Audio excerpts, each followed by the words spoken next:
Outsourcing ఉద్యోగులకు హక్కులు లేవనుకుంటున్నారా? సమాన వేతనం, ఈపీఎఫ్, ఈఎస్ఐ వంటి కీలక హక్కులపై అవగాహన పెంచుకోండి. ఇక ఔట్‌సోర్సింగ్ ఉద్యోగం అంటేనే భద్రత లేని ఉద్యోగం. తుమ్మితే ఊడిపోయే ముక్కు వంటిదని ఏజెన్సీలు ఉన్నతాధికారులకు కమిషన్ల మార్గాలు అన్న విమర్శలు వినిపిస్తుంటాయి. అయితే ఔట్‌సోర్సింగ్ ఉద్యోగులకు కూడా కొన్ని చట్టపరమైన ప్రత్యేక రక్షణలు ఉన్నాయన్న సంగతి చాలా మందికి తెలియదు.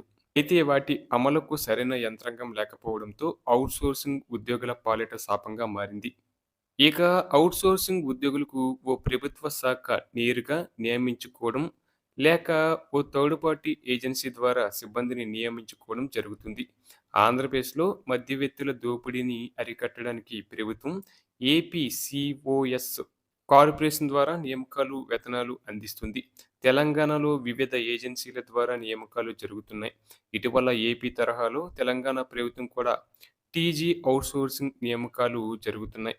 ఇటీవల ఏపీ తరహాలో తెలంగాణ ప్రభుత్వం కూడా టీజీ ఔట్‌సోర్సింగ్ కార్పొరేషన్ ఏర్పాటుకు నిర్ణయించింది. దీంతో వారికి వేతనాలు సక్రమంగా అందడంతో పాటు ఈపీఎఫ్, ఈఎస్ఐ ఖచ్చితంగా అమలు కానుంది. తద్వారా తెలంగాణలోని దాదాపు 5,00,000 మంది ఔట్‌సోర్సింగ్ కాంట్రాక్ట్ ఉద్యోగులకు మేలు జరుగుతుందని అంచనా వేస్తున్నారు. అలాగే సుప్రీంకోర్టు తీర్పుల ప్రకారం రెగ్యులర్ ఉద్యోగులతో సమానమైన బాధ్యతలు నిర్వర్తించే ఔట్‌సోర్సింగ్ ఉద్యోగులకు కనీస వేతనం ఇచ్చే విషయంలో వివక్ష ఉండకూడదు.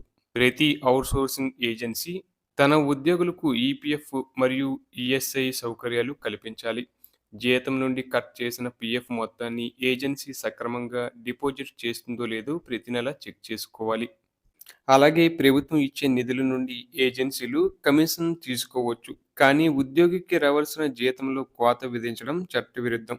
వేతనం నేరుగా ఉద్యోగి బ్యాంక్ అకౌంట్‌లోనే పడాలి. ఔట్‌సోర్సింగ్ ఉద్యోగులకు కూడా వారాంతపు సెలవులు, పండగ సెలవులు మరియు మహిళా ఉద్యోగులకు ప్రెస్టీజ్ సెలవులు పొందే హక్కు ఉంటుంది.